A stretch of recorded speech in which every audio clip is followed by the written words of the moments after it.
China's Ministry of Foreign Affairs set out the latest measures in a statement on its website.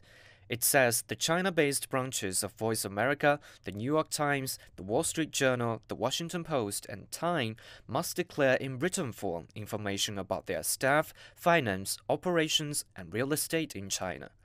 The statement also says starting Wednesday, journalists with U.S. citizenship working for the 3 U.S. newspapers whose press credentials are due to expire before the end of 2020 should notify the Ministry of Foreign Affairs within 4 calendar days. They must hand back their press cards within 10 calendar days, and they will not be allowed to continue working as journalists in China, including its Hong Kong and Macau special administrative regions. The statement continues, China will take reciprocal measures against American journalists in response to the discriminatory restrictions the U.S. has imposed on Chinese journalists in terms of visa, administrative review, and reporting. 中方采取的有关措施 The measures are entirely necessary and reciprocal countermeasures that China is compelled to take in response to the unreasonable oppression the Chinese media organizations experience in the United States. The Chinese government should not bear the responsibility for the current situation.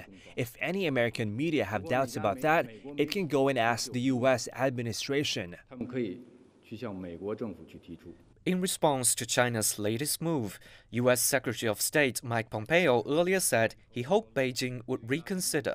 These aren't apples to apples in any respect, and I regret China's decision today to further foreclose the world's ability to conduct the free press operations that, frankly, would be really good for the Chinese people.